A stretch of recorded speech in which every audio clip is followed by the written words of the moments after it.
The day Pauline Holloway walked into the Harlan County Courthouse carrying nothing but a folded letter and a lifetime of grief, every man in that dusty room turned to look at her, and the only one who mattered was the quiet cowboy sitting in the back row who had already decided he would not let her stand alone. The year was 1883, and the town of Redrock Flats, Texas, was the kind of place that chewed up the weak and spat out the bones before supper. It sat in the heart of the hill country, where the limestone ridges ran copper in the afternoon sun, and the cedar scrub stretched so far in every direction that a person could lose themselves for days if they weren't careful. The Pecos River curved around the southern edge of town like a lazy brown ribbon, and in the summer months the heat pressed down on everything with such weight that even the flies moved slow. It was not a gentle place. It had never pretended to be. Pauline had come to Redrock Flats 3 years earlier from San Antonio, following her father, Edmund Holloway, who had believed with every fiber of his stubborn soul that a man could still carve something honest out of the Texas frontier if he worked hard enough and kept his ledgers straight. Edmund had purchased 80 acres along Cutter Creek, paid for it in full with the money he had saved over 20 years of running a hardware supply in the city, and he had built a modest homestead on that land with his own 2 hands. He had built Pauline a porch with a view of the eastern ridge because she had always loved watching the sun come up. He had planted a peach orchard along the southern fence because her mother, God rest her soul, had always said that a home without fruit trees was just a house. Edmund Holloway had died 14 months ago. A fever had taken him in the span of a week, sudden and merciless, the way death sometimes moved on the frontier. He had left Pauline the deed to the land, the house, the orchard, 2 horses, a milk cow named Bertha, and approximately $12 in cash savings. He had also left her a handwritten letter, composed in his careful looping script during the last night he was fully coherent, addressed to no one in particular, and yet addressed to everyone. A letter that described in precise and meticulous detail the history of the Holloway land purchase, the boundaries of the property, the names of the witnesses who had been present at the sale, and his firm belief that the land would one day be challenged by men with more money than conscience. Pauline was 26 years old when her father died, and she was the kind of woman who did not collapse under grief. She wept privately and she worked publicly, and she kept the homestead running through that first terrible winter with a determination that impressed even the most skeptical of her neighbors. She fed the horses. She tended the orchard. She fixed the fence line herself when the winter storms knocked the posts sideways. She learned to shoot a rifle because her father had taught her the basics and because the frontier required it, and she became a reasonably good shot, though she never once fired at a living thing. The trouble started in the spring. His name was Harlan Voss, and he was the largest land owner in 3 counties. He was 61 years old, with a face like cured leather and eyes the color of cold creek water, and he had spent the better part of 30 years acquiring land through means that ranged from perfectly legal to deeply questionable, depending on which side of the transaction you happened to be standing on. He ran cattle on something close to 400,000 acres, employed close to 200 men at peak season, owned the only mill in Redrock Flats, the only grain storage operation, and had significant financial arrangements with the town's judge, a man named Orville Peck, who wore fine wool suits and smelled perpetually of bay rum and nervous perspiration. Voss wanted Cutter Creek. Specifically, he wanted the 30-acre stretch along the creek's eastern bank that ran directly through the Holloway property. The creek fed directly into his largest grazing pasture to the north, and the routing of water rights in that region was a complicated and hotly contested matter. If Voss controlled the Holloway acreage, he controlled the water access that his neighboring competitors, the Garfield brothers, had been fighting him over for 2 years. The Holloway land was the key piece on the board.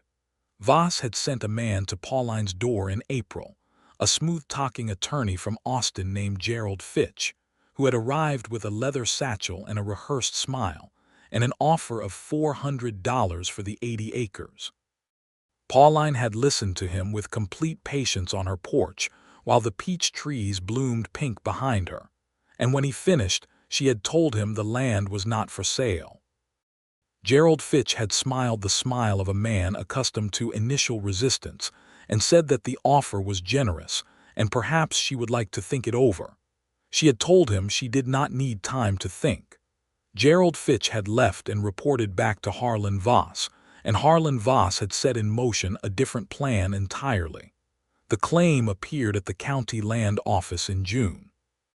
It was a formal legal document asserting that Edmund Holloway's original purchase of the 80 acres had been improperly recorded, that the deed was not valid under Texas property law because the original seller, a man named Thomas Pruitt, had not held clear title to the land at the time of sale. The claim further asserted that the land had, in fact, reverted to open range after Pruitt's departure from the county, and that Harlan Voss had filed first claim on open-range land of that description in 1879, 3 years before Edmund Holloway had purchased it from Pruitt. It was, in the opinion of anyone who examined it carefully, a beautifully constructed lie. But it was a lie with legal paperwork behind it, and in Redrock Flats in the summer of 1883, legal paperwork was worth considerably more than truth, particularly when the man presenting the paperwork was Harlan Voss, and the man reading it was Judge Orville Peck. Pauline received the notice of the land claim challenge on a Tuesday morning.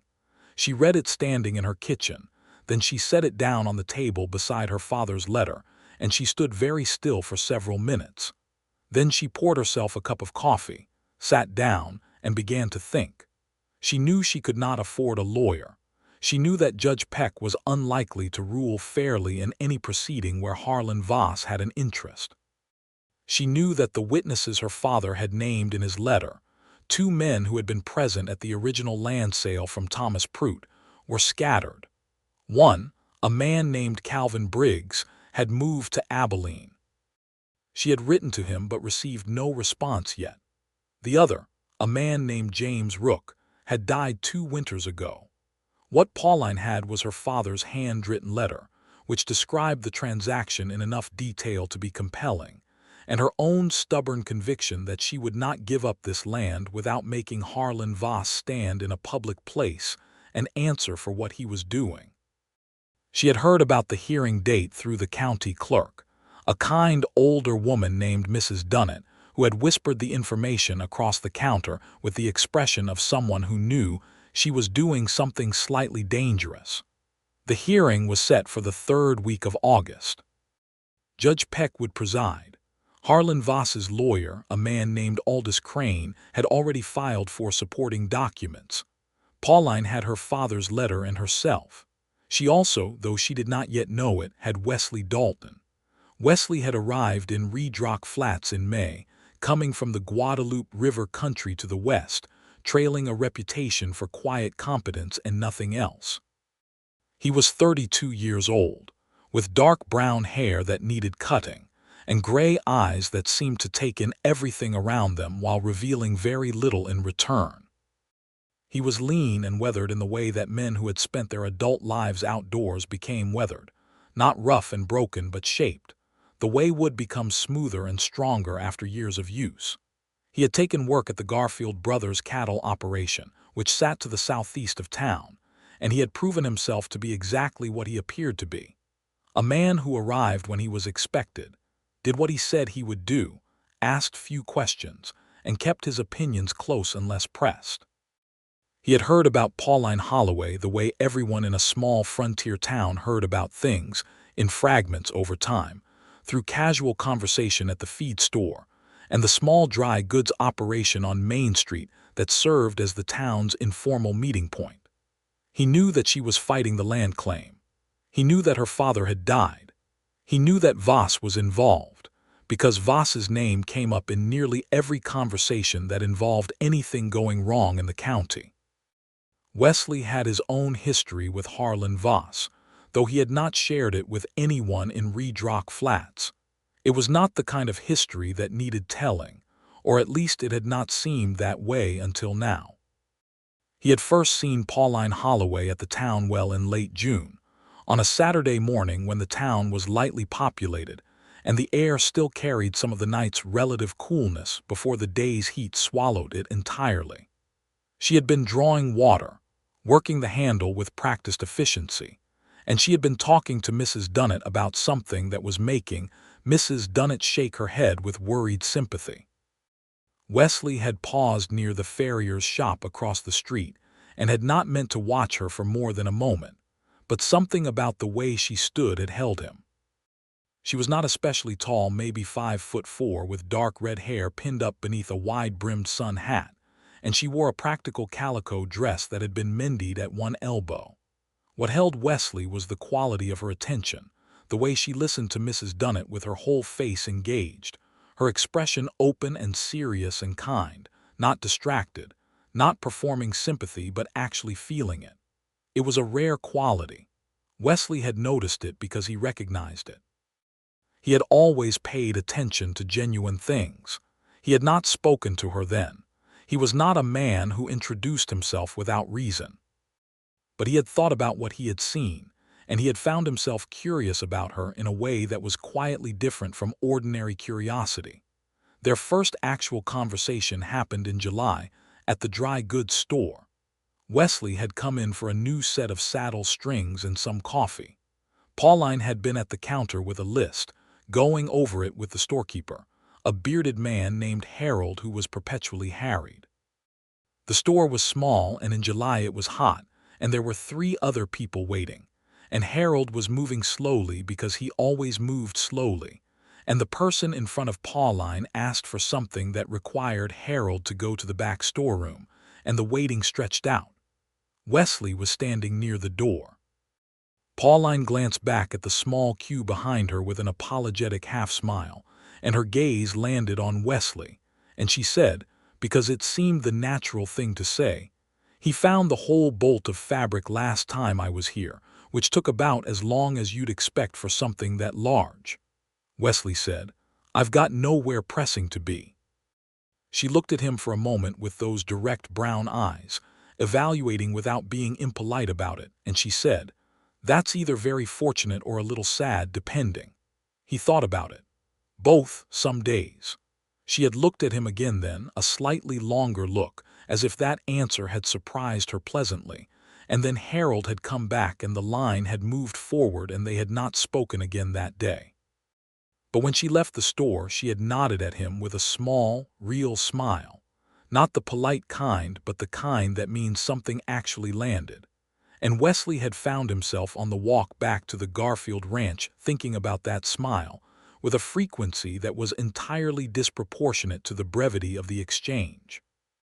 He heard about the hearing date the same way Pauline had, through the county grapevine, and something settled into place in him when he heard it, a certainty, clean and simple, that he had information that was relevant, and that it would be wrong not to offer it. He came to Pauline's homestead on a Wednesday afternoon in late July. The peach orchard was heavy with fruit by then, and the smell of it hit him as he came up the dirt path, warm and sweet and alive, such a different smell from the dry heat and dust that characterized most of Redrock Flats. He tied his horse to the fence post and walked to the porch, and Pauline came to the door before he could knock, because she had heard the horse. She looked at him with recognition and a small amount of wariness, which was reasonable. A woman alone on a homestead with active legal trouble and an enemy as powerful as Harlan Voss had every right to be careful about who came to her door. "You're one of the Garfield hands," she said. "Wesley Dalton," he said. "Yes, ma'am." "What can I do for you, Mr. Dalton?" He held his hat in both hands, which was a habit. "I heard you've got a hearing coming up about the land claim." "I do," she said, her voice carefully neutral. "I've got information that might be useful," he said. "About Thomas Prout and about Harlan Voss. I thought you should know what I know and decide for yourself if it's worth anything." Pauline stood still for a moment in the doorway, the afternoon light coming down around her, and he could see her calculating. Who was this man? Why was he here? What did he want? Could he be trusted? He stood quietly and let her calculate, because he understood that the calculation was reasonable. "You'd better come in," she said finally. "I'll put some coffee on." Her kitchen was clean and spare and warm, with a blue enamel coffee pot on the stove and her father's letter, and a collection of other papers spread across the kitchen table. She moved the papers to one side to make room and poured water into the pot, and Wesley sat at the table and set his hat on the chair beside him and told her what he knew. He had worked for Harlan Voss 9 years ago, before he had understood fully what Voss was. He had been 23, newly arrived in the hill country, and Voss had offered fair wages, and the work had seemed straightforward enough. He had worked as a ranch hand and then as a line rider, covering the outer boundaries of Voss's property. In that role, he had occasion to see the paperwork that moved between the ranch office and the county land office, and he had witnessed, on 2 separate occasions, documents being altered, numbers changed, boundary descriptions rewritten. He had not fully understood what he was seeing at the time, but he had understood enough to know it was wrong, and he had quietly left Voss's employ before the end of that year. He also knew Thomas Prout, not well but enough. Prout had been a small rancher on the fringes of Voss's territory in the late 1870s, and Wesley had seen Prout in the Voss ranch office on at least one occasion, looking like a man who was being pressed into something he was not sure he wanted to do. Prout had sold out and left the county in 1881. Wesley believed, though he could not prove it with documents, that Prout's departure had been connected to pressure from Voss, that Voss had been pushing people off land he wanted through means that included intimidation and the manipulation of debt arrangements at the local bank, which Voss had a significant financial interest in. None of this was ironclad evidence. Wesley knew that. But it established a pattern, and it put a witness in that courtroom who had first-hand knowledge of Voss's methods. Pauline listened to all of this without interrupting.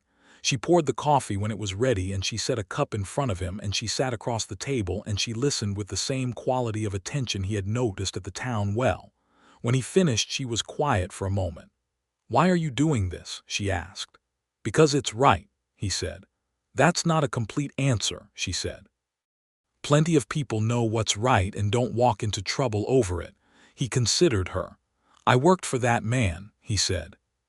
"I didn't know everything he was, but I knew enough, and I looked away because it wasn't my fight and the wages were good. That's on my conscience. This is something I can actually do about it." She looked at him for a long time. "Harlan Voss is not a man who takes kindly to people opposing him," she said. "You understand that?" "I do.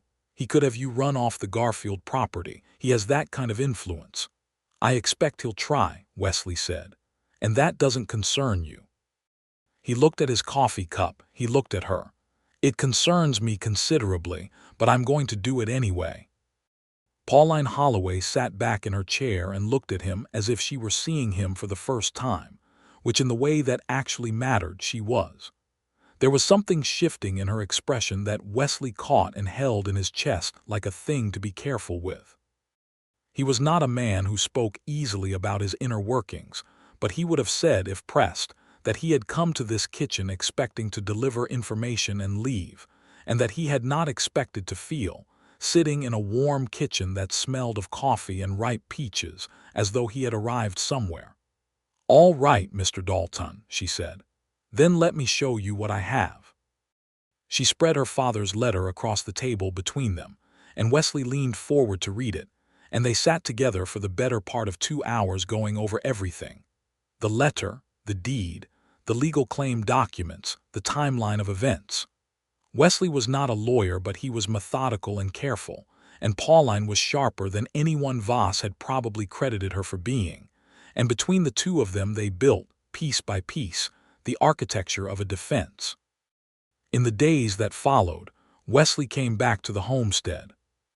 Not every day, that would have been inappropriate, given the nature of their acquaintance, but regularly enough that it began to feel natural, the way recurring things in good places begin to feel natural. He would come in the late afternoon when his work at the Garfield ranch was done, and they would sit on the porch or at the kitchen table and work through the case, and talk about other things too, the way people do when they are spending time with someone whose company they find genuinely good. He helped her fix the south pasture fence one evening, when he arrived to find her midway through the job with a post-hole digger and a mouthful of determination. He had not asked permission. He had simply picked up the other end of the rail and held it while she nailed it, and she had looked at him sideways and said, "You don't ask much, do you?" "When the answer's obvious, I don't see the point," he said. She had laughed at that, a real laugh, sudden and warm, the first time he had heard it, and the sound of it did something to the air around them that Wesley could not entirely explain. He learned things about her in those afternoons and evenings.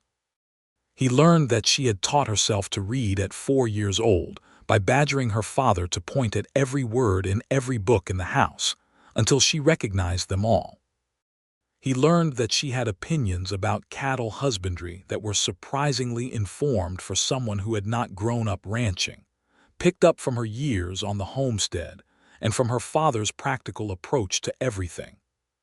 He learned that she had been engaged once, briefly, to a young man in San Antonio who had turned out to have ideas about what a wife should do and not do that had not aligned even remotely with who Pauline Holloway actually was, and that the engagement had ended with her returning the ring by placing it on his front porch in the middle of a rainstorm, because she had not wanted to have the conversation inside where she would be expected to be polite about it.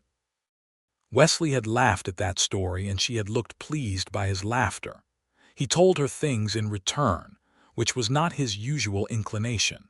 He told her about growing up in Missouri, the second of 4 boys, in a family that was not poor but was not comfortable, where the unspoken rule was that you worked until the work was done and you did not complain about it. He told her about coming to Texas at 19, following the cattle trade south, learning the rhythms of ranch work that had suited him in a way that nothing else had quite managed to. He told her about the 2 years he had spent working a small piece of his own land north of Cairville, trying to build something, and how a bad drought year followed by a bad market year had taken the margin out from under him and left him back on the move. He told her this without bitterness, the way a man tells a story he has already made some peace with. "Do you want land of your own again?" she asked him one evening.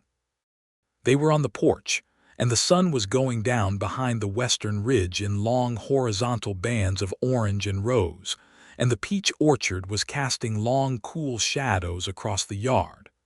"I do," he said. "Something you've built has a different weight to it than something you're just passing through." She was quiet for a moment, looking at the sunset. "My father built this," she said, "but I've been keeping it, and somewhere in the keeping it became mine too. I can't explain that properly." "You don't have to," Wesley said. "I understand it." She looked at him then, in the particular way she sometimes looked at him, as if she were checking something, confirming something. And then she looked back at the sunset, and neither of them said anything for a while, which was comfortable in the way that silences are comfortable only between people who trust each other. Wesley Dalton was falling in love with Pauline Holloway. He had known it with some quiet certainty for a while by then, the way you know things that grow gradually rather than arriving all at once. He had not said anything about it, because the timing was wrong and because she had enough on her mind, and because he was, at his core, a man who did not speak before he was sure of what he meant to say. He was also, if he was honest with himself in the solitude of the bunkhouse at night, a little afraid. Not of her, not exactly, but of the specific vulnerability of wanting something and not knowing if it was wanted in return. He had not let himself want many things in his life, and the things he had wanted and lost, the land, the sense of a permanent place, had left marks. Pauline Holloway was not a small thing to want. She was a whole life's worth of wanting. He focused on the hearing. There was enough to do. 2 weeks before the scheduled date, Pauline received a letter from Calvin Briggs in Abilene. He was the second witness named in her father's letter, the man who had been present at the original sale. She had written to him twice and had almost given up hope. The letter that came back was brief and careful, the letter of a man who was weighing his words. Briggs confirmed that he had been present when Edmund Holloway purchased the land from Thomas Prout. He confirmed that the transaction had been legitimate and fully settled. He said that he was aware that Prout had sold under pressure, and that the nature of that pressure had been made clear to him afterward, though not during. He said he was sorry he had not come forward sooner, and that he was not sure he could travel to Redrock Flats for the hearing because his wife was ill, and he had no one to leave her with. Pauline read the letter 3 times. Then she sat down and wrote Calvin Briggs a reply. She did not plead with him or pressure him. She told him the truth, that she understood his situation and honored his reasons, that she would not ask him to do anything that caused his wife to go without care, but that she needed him to know that his written account, if he would put it to paper formally and have it witnessed and notarized, might carry significant weight as evidence. She told him that a good man's word, even at a distance, was worth something in the right hands. She also wrote, and this was the part that Wesley thought showed the sharpest and most honest quality of her mind, a clear and detailed account of what she believed had happened with Thomas Prout, the pressure, the debt, the departure, and she asked Briggs whether any of that aligned with what he knew. If it did, would he say so in writing, witnessed and notarized? She sealed the letter and gave it to Wesley to take into town with the post, and he took it. And on the way back he stopped at the courthouse and spent 20 minutes talking to a deputy clerk named Morton, who was young and principled, and who had been quietly uncomfortable with the direction of the land dispute for some time. Morton told Wesley something useful. He told him that the original survey records for the Holloway property were kept in the county archives, and that those records, if they matched the description in Edmund Holloway's letter precisely, would constitute strong corroborating evidence that the purchase had been properly recorded at the time. The problem was that someone had recently requested access to those archives, and Morton was not entirely sure whether all of the records were still exactly as they should be. Wesley understood the implication. He asked Morton to pull the survey records on the Holloway 80 acres and make a note of exactly what was there, dated and signed by Morton himself in his capacity as deputy clerk. Morton hesitated. Wesley looked at him steadily. Morton did it. The survey records were intact. They matched the description in Edmund Holloway's letter in every material detail. Morton prepared a certified copy, which Wesley brought to Pauline that same evening. She looked at the certified survey document for a long time, then she looked at Wesley. "You went to the courthouse," she said. "I had the time," he said. "Wesley." She said his name the way she did when she was trying to make him understand that she was not going to let him minimize things. "Thank you," he nodded. He was not comfortable with gratitude expressed at length, which she had figured out by then, and so she did not extend it, but she held his eyes for a moment longer than usual, and there was something in her expression that he turned over in his mind later, in the dark of the bunkhouse, for considerably longer than he intended to. Calvin Briggs's reply arrived 9 days before the hearing. It was 4 pages long, and it was everything Pauline had hoped it would be. Briggs detailed the transaction, the date, the amount, the parties present. He detailed what he later learned about the pressure applied to Prout, which had included a threat to the renewal of a loan that Prout held through the Redrock Flats Bank, the bank in which Harlan Voss held a major financial interest. The letter was signed, witnessed by 2 named citizens of Abilene, and notarized with a proper seal. Pauline sat at her kitchen table reading the letter with very careful eyes, and when she finished she set it down and pressed both hands flat against the table and closed her eyes for a moment. When she opened them, Wesley was watching her from across the table. "Is it enough?" she asked. "I think it might be," he said carefully. "Peck is going to push back. Crane is going to push back. But you've got the original deed, you've got the survey records, you've got your father's letter, you've got Briggs's sworn account, and you've got me in that room willing to testify to what I saw when I worked for Voss." Against that, What Crane has is a claim document that requires the court to believe a story that contradicts the physical record. He paused. It comes down to whether Peck is willing to rule honestly when the evidence is this clear, in front of the public. That's the uncertainty, she said. That's the uncertainty, he agreed. She drummed her fingers once on the table. Then we make sure the public is there, she said. It was not, in 1883, the simplest thing to mobilize a community around a legal dispute when the person being challenged was as powerful as Harlan Voss. There were people in Redrock Flats who depended on Voss's operation for their livelihoods, directly as workers, or indirectly through the mill and the grain storage and the credit arrangements that ran through the bank. Opposing Voss openly was a risk that not everyone could afford to take, and Pauline understood that.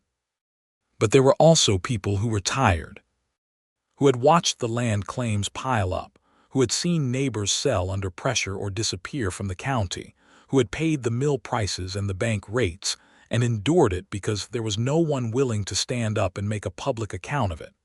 Those people existed in every town where one man had too much power, and they waited for someone to go first.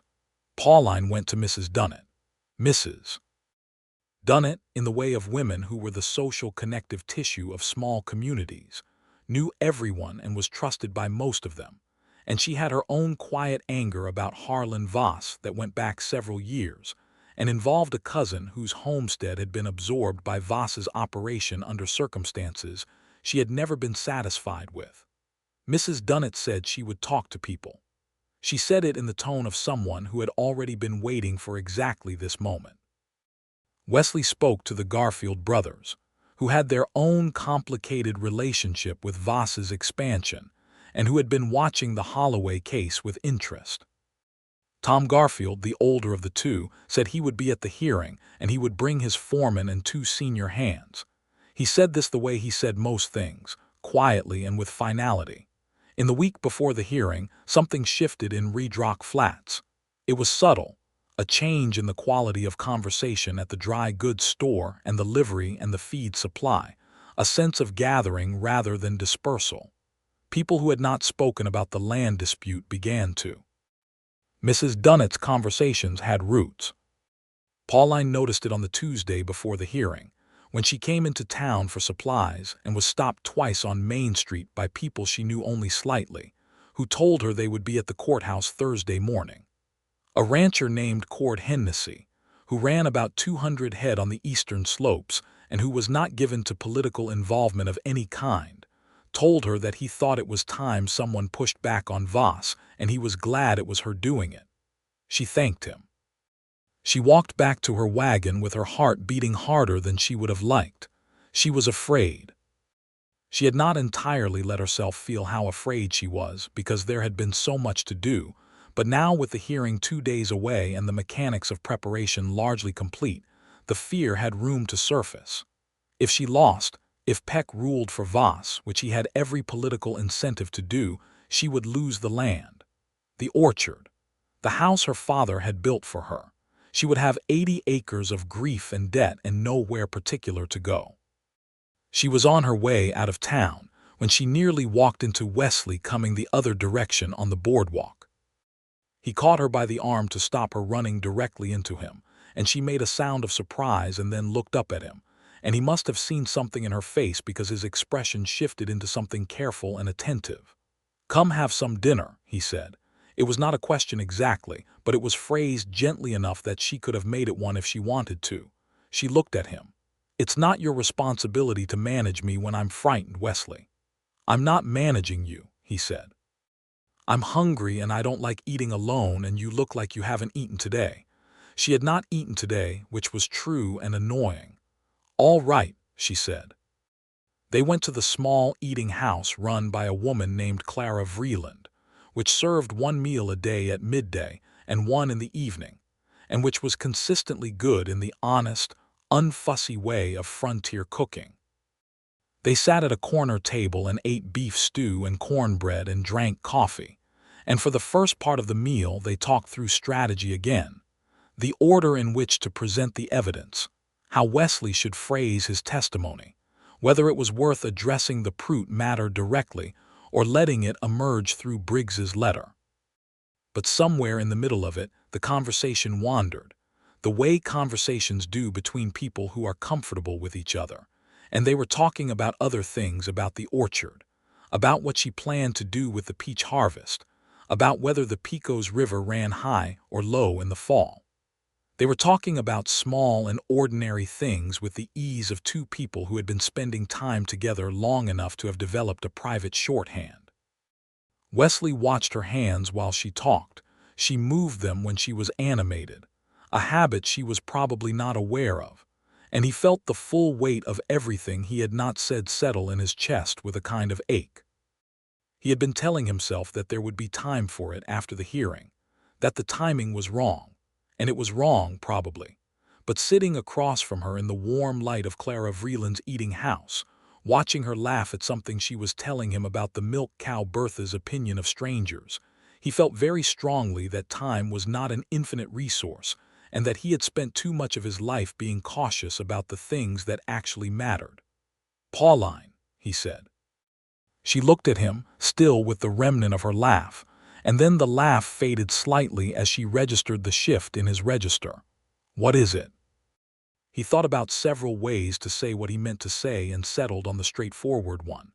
"I want you to know that I intend to see this through with you regardless of how it goes Thursday, and after Thursday, I'm not going anywhere." He paused. "I want to make sure you know that it's not just about the case." She was very still, watching him. "I'm saying it badly," he said. "I know this isn't the moment for it." "No," she said quietly. "What are you saying, Wesley? Say it plainly." He held her gaze. "I care about you a great deal," he said, "more than is professionally required for helping someone with a legal dispute." It was about as close to humor as he got when he was serious, and she heard the seriousness underneath it. She looked at him for a long moment in which several things moved across her face that he could not entirely read. Then she said, "I care about you too. I haven't been sure what to do with that because the timing is ridiculous and my life is somewhat in crisis." "I know," he said. "But I've known it for a while," she said. They looked at each other across the table in Clara Vreeland's eating house, in the warm light with the sounds of the frontier town outside, and what passed between them was not dramatic or elaborate.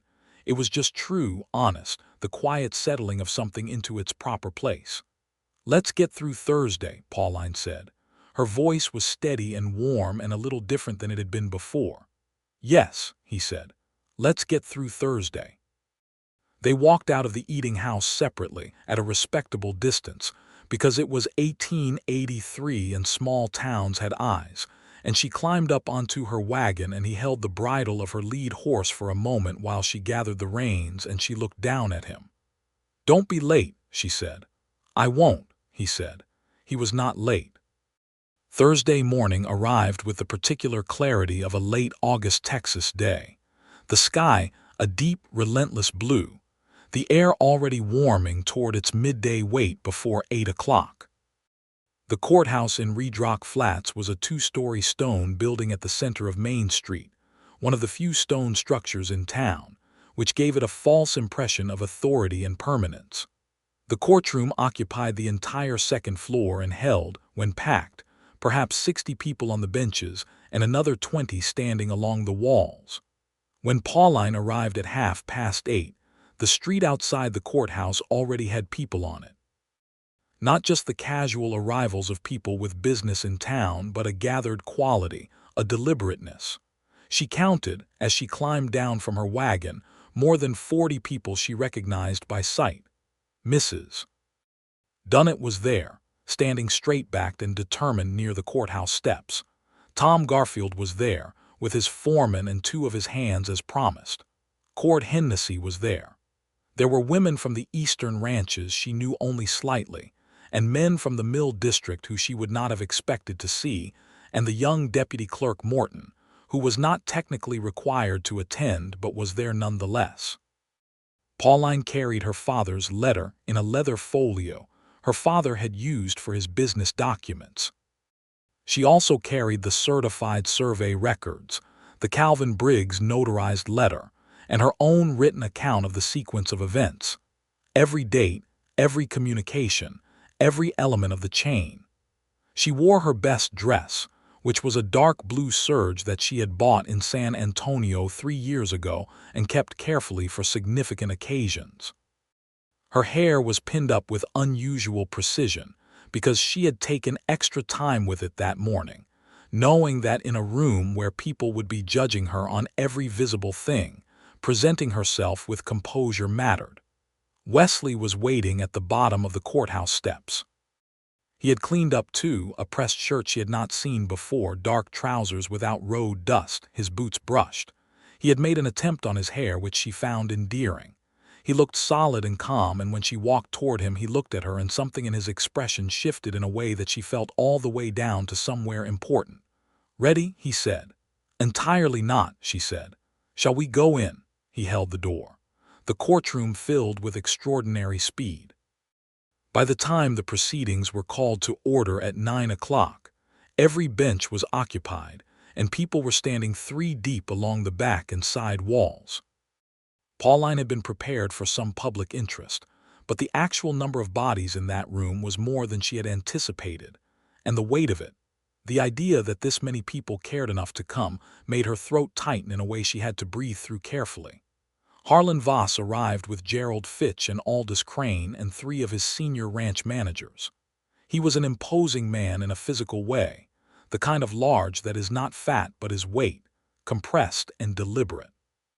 He wore a good black suit and did not look at Pauline when he entered, which she found more unnerving than if he had.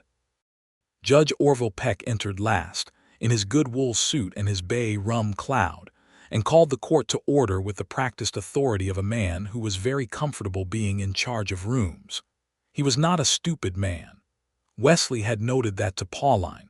Whatever his arrangements with Voss, Peck was not stupid, and a courtroom this full of witnesses complicated whatever calculations he might have made in private.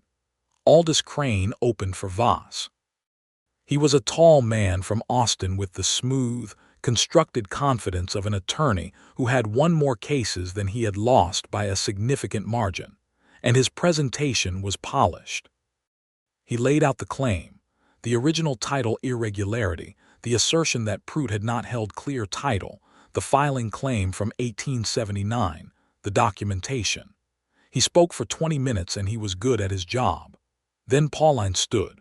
She had thought about this moment many times in the preceding weeks. She had thought about whether to ask for help, whether she could find even a country lawyer willing to take the case, whether she could represent herself without it looking like vulnerability. She had concluded that self-representation in this particular case was not weakness. It was the most honest version of what this actually was, a woman standing up for herself in a room full of people who needed to see it done. She said, in a voice that carried clearly to the back of the room without being raised, "Your Honor, my name is Pauline Holloway. My father, Edmund Holloway, purchased the 80 acres in question from Thomas Prout in the spring of 1882. That purchase was made in good faith, for full consideration, and was properly recorded with this county. I am going to present evidence today that establishes those facts beyond any reasonable question, and I am also going to establish that this legal claim against my property follows a pattern of conduct by Mr. Voss that this court and this community deserve to understand." Aldous Crane objected to the characterization. Peck sustained it with a slight flicker of something discomfort, awareness of the room, but his voice was even when he asked Pauline to confine her presentation to the specific matter before the court. Pauline nodded and said, "Of course, Your Honor." She began with the deed. She presented it to the court, walked through its terms, noted that it had been filed with the county land office on the appropriate date in 1882, and asked that the certified survey records from the county archives be entered into the record. Morton, from his seat near the front, confirmed when asked that the survey records were authentic and had been certified by him in his capacity as deputy clerk. Aldous Crane examined the documents and found no obvious procedural flaw because there was none. Then Pauline presented her father's letter. She read portions of it aloud. Edmund Holloway's voice in that careful looping script moved through the courtroom in his daughter's steady voice. His account of the purchase, the witnesses present, the full price paid, his conviction that the land was legitimately his and his daughter's. He had written it in the last night of his coherence, as a dying man's clear account of the truth, and the quality of it, its specificity, its precision, its unmistakable sincerity settled over that room like something substantial. The courtroom was very quiet when she finished reading. Even the standing crowd along the back wall was still. Then Pauline presented the Calvin Briggs letter.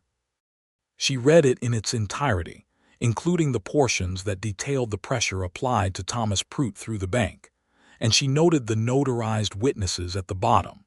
She set it on the table and said clearly that the evidence established that the Holloway purchase had been legitimate, that Prout had held title at the time of sale, and that the challenge to that title was based on a fabricated claim unsupported by the physical record. Aldous Crane rose to challenge the Briggs letter as hearsay from an unavailable witness, which was a legitimate legal objection. Peck considered it. The room waited. Peck said that the letter would be considered with appropriate weight given its authenticated form, which was not a ruling either way but was enough to keep it in play. Then Pauline said, "I have a witness." She turned and looked at the back of the room. Wesley Dalton stood up. The room turned with her, and a different kind of attention settled over it, the particular attention that comes when a person of known quiet character makes themselves visible in a public way.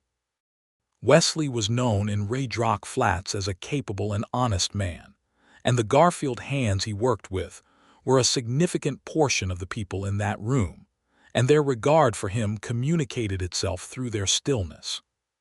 He came forward and took the witness position, and Peck administered the oath, and Wesley Dalton testified. He was clear. He was specific. He spoke without flourish about what he had seen during his time in Voss's employ, the altered documents, the boundary descriptions, the way records moved between the ranch office and the county land office. He described Thomas Prout in the Voss office on the occasion he had witnessed, and the manner of Prout in that meeting. He stated plainly that it had been his observation, based on what he had seen, that Voss used his financial leverage through the bank to create pressure on landowners whose property he wanted. He testified that he had left Voss's employ because of what he had witnessed, and that he was testifying today because he believed the Holloway land claim to be legitimate and the Voss challenge to be false. Aldous Crane cross-examined him with considerable aggression. He challenged Wesley's memory, his credibility, his motivations, and suggested that his testimony was motivated by his employment with the Garfield brothers, who were Voss's competitors in the water rights dispute. Wesley answered every question with the same measured directness, conceding what was uncertain, maintaining what he knew. He was not rattled. He had the quality of a man who has told the truth for so long that being questioned about it causes him no anxiety, because the truth is stable and does not require managing. Harlan Voss, for the first time since entering the courtroom, looked directly at Pauline. She looked back at him without flinching. She was 26 years old, and she was standing in a courtroom in front of 60 or 70 of her neighbors with nothing but paper and testimony and the stubborn rightness of her cause, and she looked at the most powerful man in 3 counties, and she did not look away. Voss looked at Peck. Peck was sweating slightly in his good wool suit. The room was warm and full of people, and the evidence on the table was unambiguous, and his options were narrowing by the minute. Aldous Crane made his closing arguments with professional composure, but without the confidence he had carried into the room. He was skilled enough to know when the ground had shifted under him. He argued process and procedure and the technical requirements of title law because the substantive ground had been largely taken by the other side. Pauline made a closing that was brief, direct, and complete. She named every piece of evidence. She noted that the original claim relied on a version of events contradicted by physical records authenticated by the county's own deputy clerk. She said that her father had bought this land honestly, with his life savings, and had built his home on it and had asked her, in writing, to hold it. She intended to hold it. Judge Orville Peck recessed for deliberation. In 1883, a courthouse deliberation in a disputed land case could take hours or days, and no one in that room was entirely sure which way this one would go. People stood in the August heat and talked in low voices, and Wesley came back to stand beside Pauline, and she looked at him and said, very quietly, "You were extraordinary in there." "I told the truth," he said. "That's not extraordinary." "In this county it is," she said. He did not argue with that. The deliberation lasted 2 hours. Pauline sat outside on the courthouse steps with Wesley beside her, and Mrs. Dunnett brought them both a cup of cold water from the well, and people moved around them in the way that communities move around a center point when something is being waited on.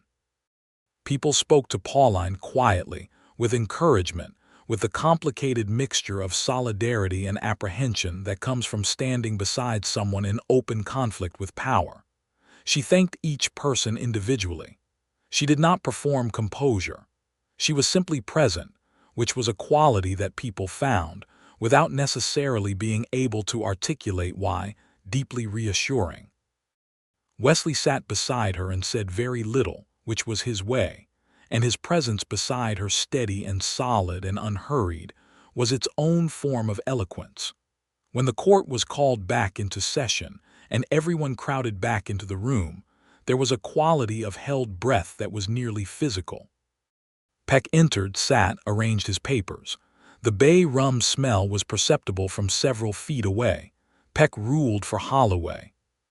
He did so in precise and careful legal language that was calibrated to be bulletproof on appeal, because Orville Peck was a man of political survival, and he understood that the room he had just sat in front of, and the letter from Abilene with its notarized seal, and the certified survey records with Morton's signature, and the witness who had testified under oath about patterns of conduct, all of that together, in front of 70 witnesses, including the Garfield brothers who had resources and connections of their own, constituted a situation in which ruling for Voss would be a career-ending mistake, even for a judge with Voss's backing. He ruled that the original deed was valid, that the Prout title had been clear at the time of sale, and that the Voss claim had no basis in the recorded evidence. He ordered the claim dismissed. The sound that went through the courtroom was not quite a shout and not quite a cheer, because people in a formal setting restrained themselves, but it was enormous nonetheless.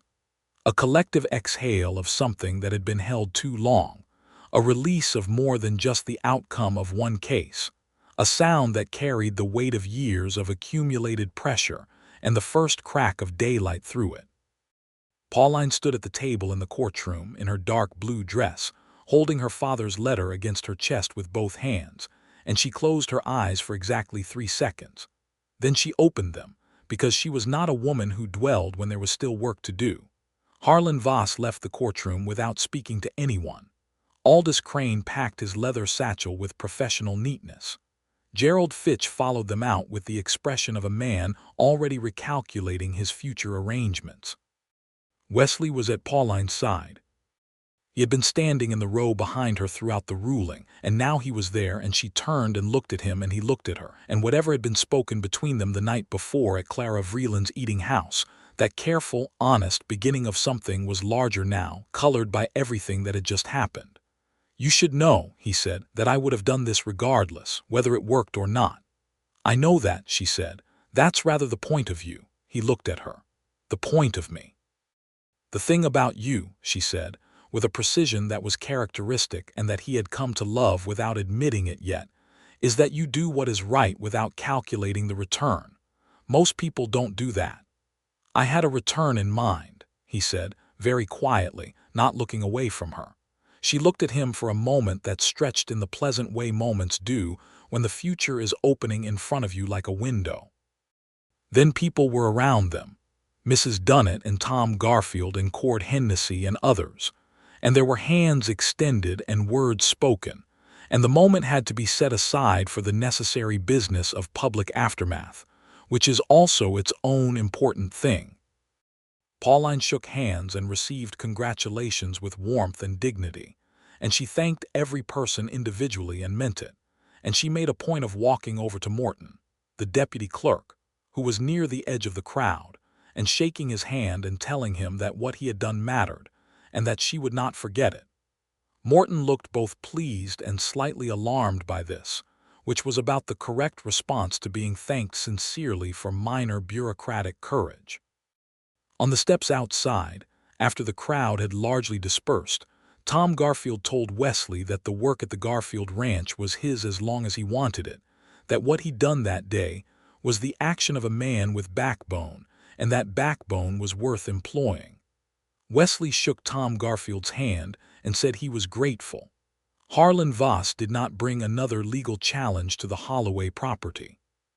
He was many things, but he was not entirely without the instinct for self-preservation, and the public record of the hearing, the number of witnesses who had been present, and the fact that Aldous Crane had subsequently declined to file an appeal, apparently advising Voss privately that the case was lost, and pressing it would only deepen the exposure, had produced in Voss a rare commodity, realistic assessment. He shifted his attention to other acquisitions and left Pauline Holloway's 80 acres alone. This did not mean that everything was smooth. In the weeks following the hearing, there were small acts of retaliation. The feed supply in town being suddenly unavailable to the Holloway homestead through the supplier Voss had arrangements with, which required Pauline to arrange delivery from a supplier in the next county at slightly higher cost. A fence post on her southern boundary was knocked down 3 times in succession, which might have been cattle or might have been something else. She repaired it each time without making a public complaint, though she did write down the dates and circumstances in a small notebook, because her father had taught her that documentation was never wasted effort. Wesley helped with the fence. He also had a conversation with one of Voss's former hands, a man who had quietly left Voss's employ after the hearing and was working now at a small operation east of town, and that conversation established that the fence incidents were not accidental. Wesley told Pauline. She added the information to her notebook. They both understood that Harlan Voss was a man who did not forgive being made to look foolish in a public room, and they both understood that the best protection against him was exactly what had worked in the courtroom: documentation, witnesses, and the stubborn occupation of the moral high ground. September came to the hill country with a lowering of the temperature that was not dramatic but was perceptible, the heat losing its absolute authority, the evenings acquiring a softness that August did not allow. The peach harvest was in full swing, and Pauline spent long days working the orchard, picking and sorting and preserving, filling the kitchen with the particular organized chaos of serious canning, which produced, by the end of it, something close to 200 jars of peach preserves lined up on the kitchen shelves like an achievement displayed. Wesley helped with the harvest on his days off from the Garfield Ranch, which became something that he and Pauline had not discussed formally, but that both understood as a decision that had been made.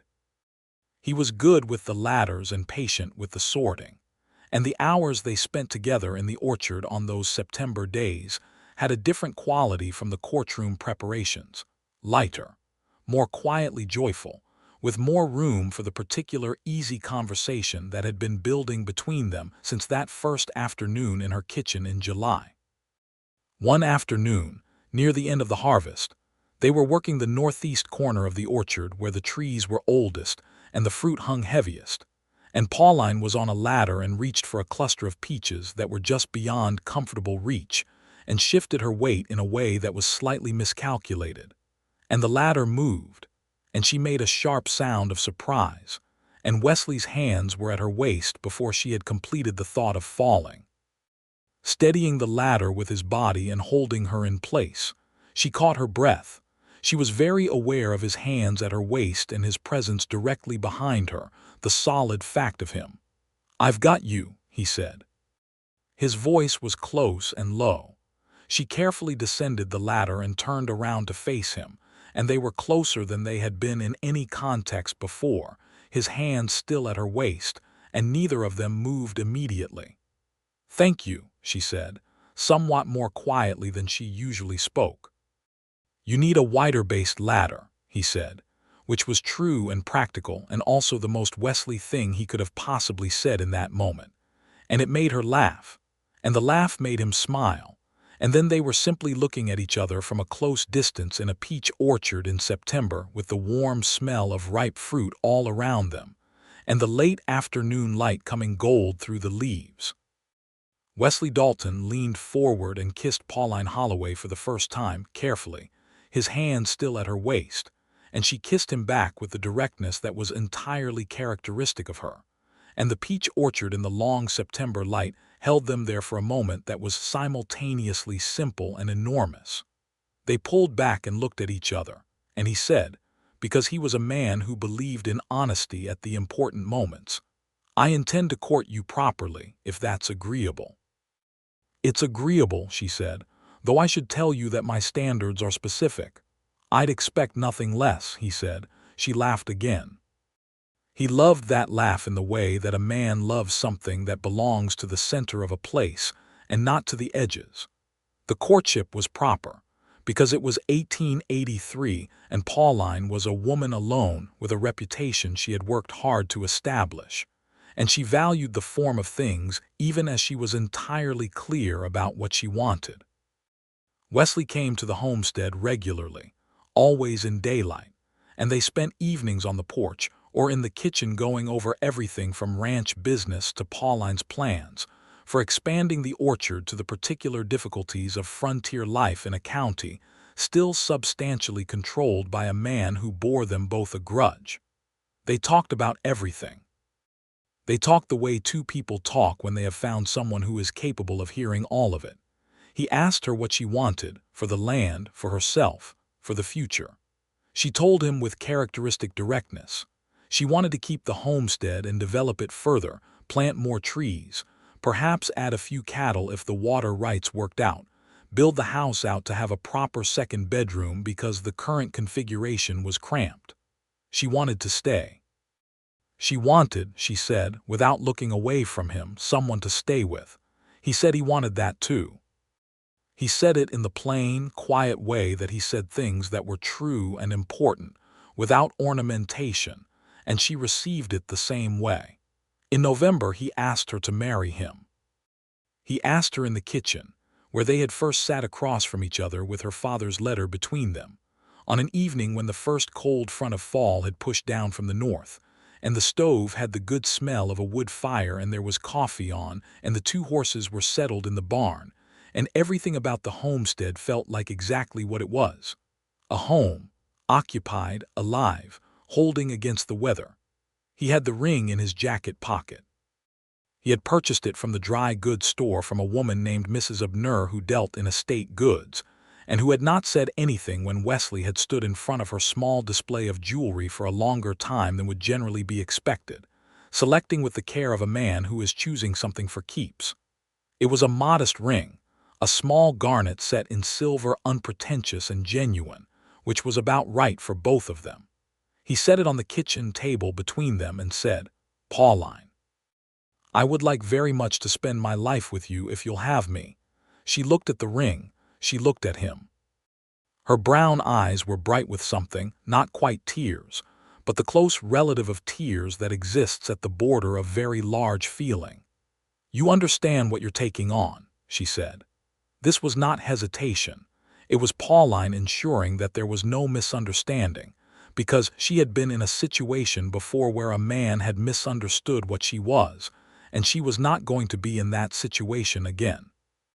80 acres, a milk cow, 200 jars of peach preserves, and a woman who took on Harlan Voss in open court with a handwritten letter and won, Wesley said. "I understand what I'm taking on." She picked up the ring. She put it on. She looked at him across the kitchen table and said, "Yes." They were married in December in the small church on the east end of Main Street, in a ceremony conducted by the Reverend Paul Hathaway, who had married most of the county's couples over the past decade, and who performed the sacrament with a warmth and directness that suited them both. Mrs. Dunnett was there, in her good hat. Tom Garfield and his wife, a quiet and formidable woman named Ruth, were there. Morton, the deputy clerk, was there, looking genuinely happy in the way of a young man who had done something right and watched it come out well. Cord Hennessy was there with his wife. Clara Vreeland from the eating house was there. Wesley stood at the front of the church in a dark suit he had bought from the same shop that had sold the ring. And when Pauline came down the short aisle in her dark blue dress with a ribbon of winter white woven through her pinned-up hair, he looked at her the way that people who have been paying attention for a long time look at the thing they were paying attention toward. Fully, without reserve, with the particular steadiness of someone who knows what they see and is not going to look away from it. The Reverend's words were clear and good, and they spoke their vows with the directness that was characteristic of both of them. No faltering, no performance, just the plain, honest weight of the words meaning exactly what they said. After the ceremony, there was a gathering at the homestead, which had been prepared by Mrs. Dunnett and Ruth Garfield, and several others who had arrived that morning with food, and an organizational energy that left Pauline simultaneously grateful and slightly overwhelmed. The house was warm and full of people, and there was cider and winter cake and venison that Tom Garfield's cook had prepared, and the kind of easy noise that fills a house properly for the first time when people are genuinely glad to be in it together. Late in the evening, when most of the guests had gone and the house was settling back into itself, Pauline and Wesley stood on the porch together in the cold December air, which was sharp and clear and full of stars. Texas winter nights at elevation had this quality, the sky pressing close and enormous, so thick with stars that the darkness between them seemed incidental rather than primary. She leaned against his shoulder and he put his arm around her, and they stood there in the cold looking out at the dark orchard and the slope of the land going down toward Cutter Creek, which was running silver and quiet below. "This is yours," she said. "Ours," he said. She turned her head to look up at him. "You're sure?" "I was sure before I was sure of much else," he said. "This is where I'm supposed to be." She turned back to the stars. His arm was warm around her. The creek ran on below them, and the land was theirs, and the night was enormous and full of future. The first winter of their marriage was hard, as winters on the frontier generally were, but it was hard in the way that is manageable when you are not facing it alone. The cold settled in with a particular intensity that December, and they spent the nights keeping the stove fed and the horses and Bertha the milk cow warm in the barn.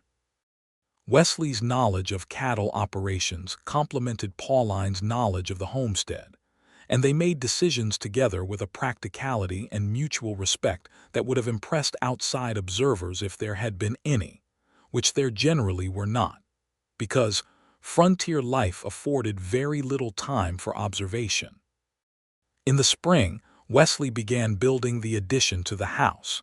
He had planned it through the winter months, working the measurements and the materials in his mind, and he started breaking ground in March when the soil was workable.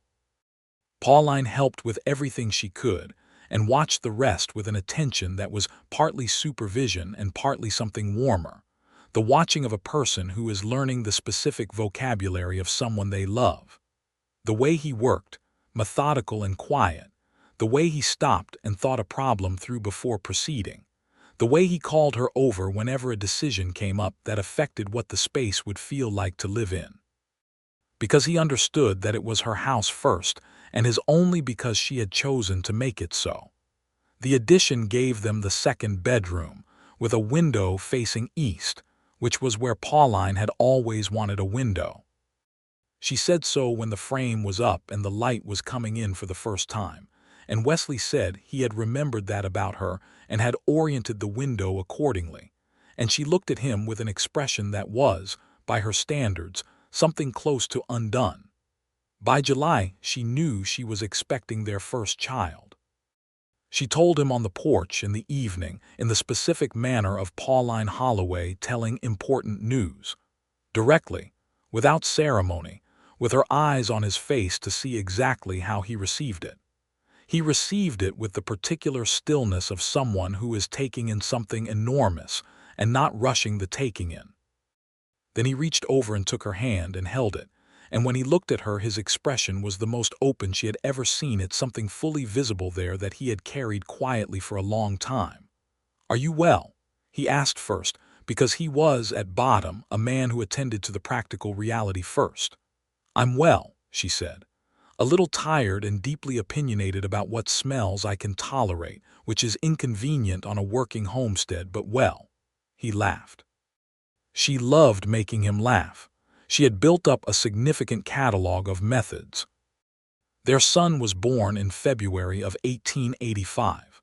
A long and difficult February with a hard labor that tested them both in ways they had not fully prepared for, attended by the county midwife, a capable woman named Ada Ferris, who had delivered more babies on the frontier than she could accurately count. Wesley stayed close through all of it, closer than custom generally allowed, because Pauline had looked at him during the initial discussions with Ada and said plainly that she would prefer he not pace the yard and leave her to manage by herself, and Wesley had said he had not planned to go anywhere, and he had not. They named the boy Edmund after her father, Edmund Dalton. He arrived in the world with dark hair like his father and the particular alert expression of a baby who had not yet decided what to make of the situation. And Wesley held him for the first time with the exaggerated care of a man accustomed to handling large animals, who is now responsible for something incomprehensibly small. And Pauline watched him from the bed with the warmth that comes from seeing a person you love encounter something that renders them completely new. The homestead grew around Edmund's first years. Wesley had, in the spring after Edmund's birth, approached Tom Garfield about a different arrangement. Less full-time ranch work for Garfield, and more work building the Holloway operation, with a clear-eyed plan for developing the cattle side of the property that Tom had reviewed and approved of as sound. Tom Garfield was a man who respected competence, and he had helped broker a modest arrangement on water rights along the Cutter Creek section that gave the Holloway homestead legal standing that previously had not been formalized. The peach orchard expanded. Pauline planted a second section of trees on the western slope, a different variety ripening later, which extended the harvest season and the production of preserves. She had developed, over the preceding years, a small but consistent market for her preserves with the dry goods store in town and one in the next county, which provided a modest supplemental income that she tracked in a ledger with the same meticulous care her father had applied to his hardware business. She was building something in a deliberate and incremental way, and the building of it gave her a specific satisfaction that had always been in her nature, and that she had not always had the conditions to express. Harlan Voss, in 1886, had a significant reversal. A prolonged drought, devastating across much of the Texas Hill Country that year, hit his overextended operation particularly hard. He had borrowed heavily to expand his cattle numbers, and when the graze dried up and the water sources faltered, the debt came due faster than the recovery. The Redrock Flats bank, in which Voss held his financial interest, had its own difficulties, and the resulting complications reduced Voss's operational scale dramatically. He was not ruined. Men like Harlan Voss were rarely entirely ruined, but he was sufficiently diminished that his interest in other people's 80 acres became a lesser priority. The Holloway homestead, partly because of careful water management and partly because of the creek access that had been the original point of the whole legal dispute, came through the drought year in substantially better shape than most of their neighbors. They had built their reserves carefully, had not overextended on stock, and had the orchard as a secondary production stream that did not depend on graze. It was not an easy year, but they came through it together, and coming through hard years together with someone who is genuinely your partner is its own form of knowledge, the kind that settles into the bone and stays. By 1887, Pauline was expecting their second child. This pregnancy was easier than the first, which she was grateful for in a practical way, and described to Wesley with characteristic matter-of-fact detail that he received with the same combination of care and humor that had characterized his reception of all her characteristic matter-of-fact detail since the beginning. Their daughter was born in October, delivered by Ada Ferris, who still kept her practice in the county, and who greeted Pauline's delivery like the reunion of old colleagues.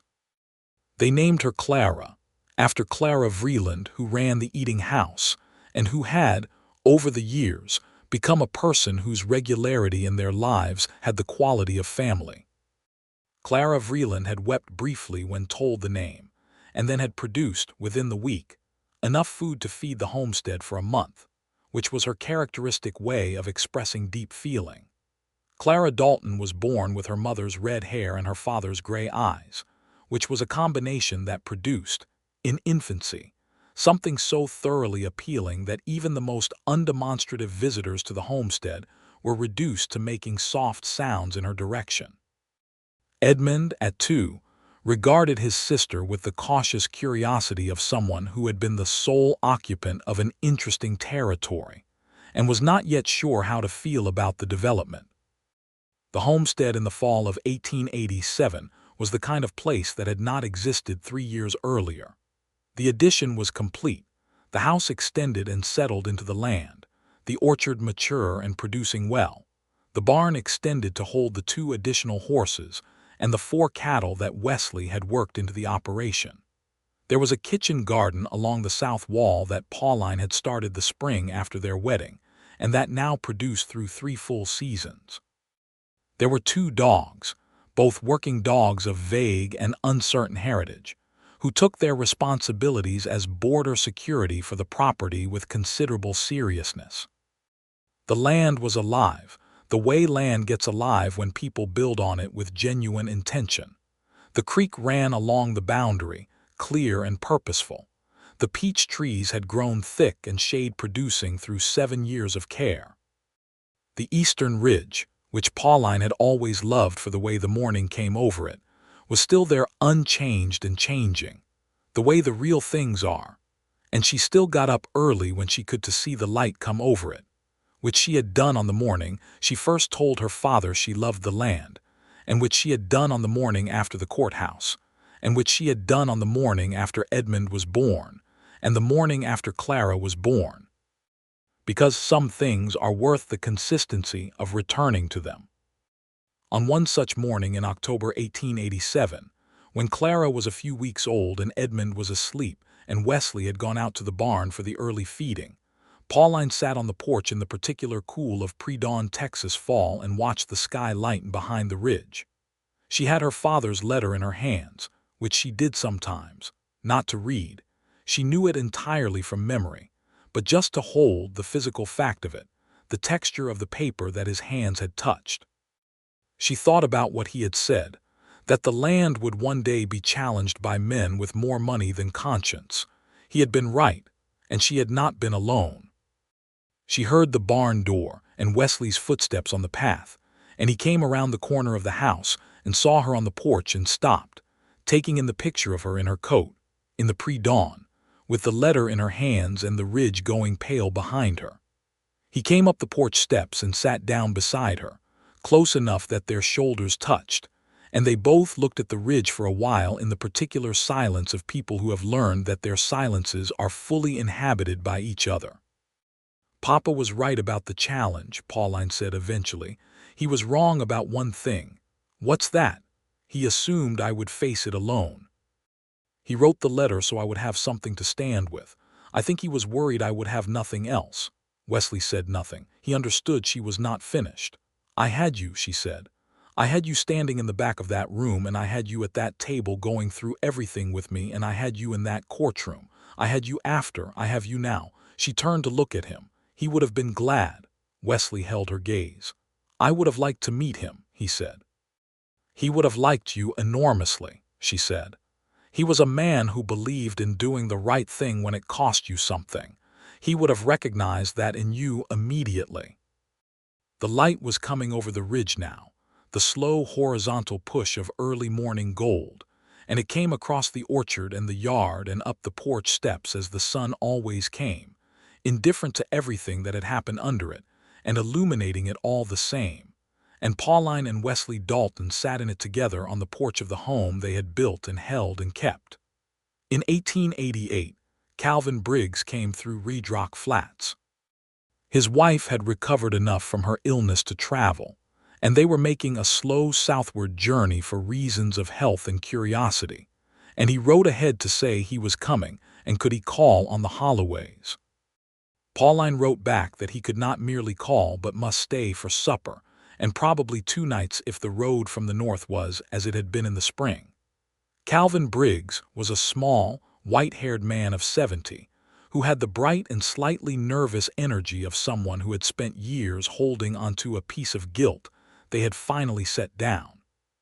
He looked around the homestead when he arrived, the orchard, the extended house, the children playing in the yard, and he shook Pauline's hand and said, "Your father would have been so proud of you." She thanked him. She meant it. Over supper that night, Briggs told the full story as he knew it, what Prude had been pressured into, how the Voss Bank interest had operated in the county in those years, the pattern of it. Wesley listened carefully and confirmed the portions that matched what he had seen from inside the Voss operation. Briggs looked at Wesley with the respect of an old man who recognizes that a younger one has done something difficult. "I should have come forward sooner," Briggs said. "You came when it mattered," Pauline said. Briggs shook his head. "The letter was enough. The letter was what I needed," she said. "Yes." Briggs looked at both of them across the table and smiled the smile of someone settling a long-held account. "Then I'm glad," he said. "I'm very glad." In the spring of 1889, Wesley filed on an additional 20 acres adjacent to the northwest corner of the homestead land that had been open since Voss's reduced operation had relinquished it. Land that had good soil and creek access, and that connected the Holloway property to a ridgeline that would, in time, be excellent for a second orchard section. They filed the claim together, Pauline's name first because the homestead was hers originally, and because they had decided, with the clarity that characterized their decisions generally, that this was the right thing. The county clerk who processed the paperwork, not Morton, who had moved on to a clerk's position in Austin, but a new man named Herring, did so without comment or obstacle. The land claim was registered properly, in both names, and the receipt was folded and placed in the leather folio, alongside Edmund Holloway's letter and the certified survey records and the Calvin Briggs letter and the original deed. The folio sat on the shelf in the kitchen where Pauline could see it every morning. Edmund Dalton grew into a boy who had his grandfather's deliberate curiosity and his mother's directness, and his father's particular quality of attention, the willingness to be still and watch and understand before acting. He was at home on the land in the way of children who grow up working it, who understand from early childhood the relationship between effort and result, between care and what it produces. Clara Dalton was her mother's daughter in ways that frequently delighted and occasionally alarmed her parents. She had opinions early and expressed them fully, a quality that Wesley observed with the warmth of a man who had learned to love that particular quality in its original form and could recognize its inheritance. She helped with the orchard at an age when helping was more aspiration than actuality, and with a seriousness that made the helping meaningful anyway. Pauline and Wesley Dalton built the life on those 80 acres, and then the additional 20, and eventually a further negotiated arrangement on the creek access that gave the property something close to 130 total, that her father had imagined when he stood in the peach-blossoming spring of his first year on the frontier, and believed that a person could still build something honest if they were willing to work for it. The belief had required defending, at some cost, in a stone courthouse in the August heat of 1883. But it had been defended, and it had held, and what it held was this: the orchard heavy with fruit in September, the creek running clear along the eastern boundary, the house extended and settled and full, the ridge catching the morning light in a way that never became ordinary no matter how many times you watched it. In the October of 1891, on an evening when the orchard was bare of fruit but still beautiful, Wesley and Pauline sat on the porch in the cooling air that came down off the ridge in fall, and Edmund was inside doing his reading and Clara was asleep, and the two dogs were arranged at the porch steps with their alert and vaguely supervisorial manner, and everything was as it was, the creek below, the land around, the enormous Texas sky with the first stars emerging in the east. "Do you remember," Pauline said, "that first afternoon you came to the house?" "I remember everything about it," he said. "I wasn't sure what to make of you." "I know. You were very calm," she said. "I kept waiting for you to want something." "I wanted to help," he said. "You wanted more than that." "I did," he said, "but I wasn't prepared to say so at the time." She leaned against him the way she had been leaning against him for years, the comfortable and daily kind of leaning that is its own long declaration. "I'm glad you said it eventually. I waited for the right moment." "Clara Vreeland's eating house over beef stew," she said. "Very romantic." "You thought so," he said, and she laughed. The evening pressed around them, warm and contained, full of everything that had been built in it, the orchard, the children, the home, the history of a fight well fought and a love well and honestly made.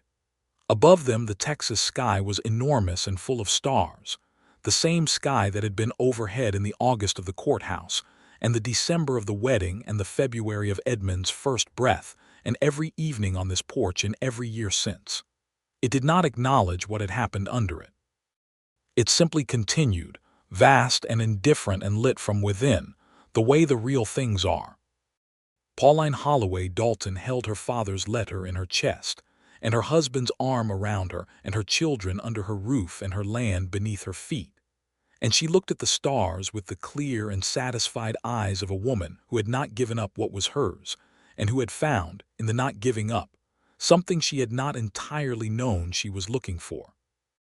Wesley Dalton held everything he had ever wanted and had been afraid to want, and he held it with both hands, the way a man holds the things that took him a long time to find.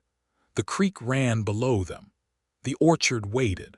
The ridge caught the last color of the fading day and released it slowly into the dark. The house behind them breathed with warmth and the ordinary sounds of a life fully occupied.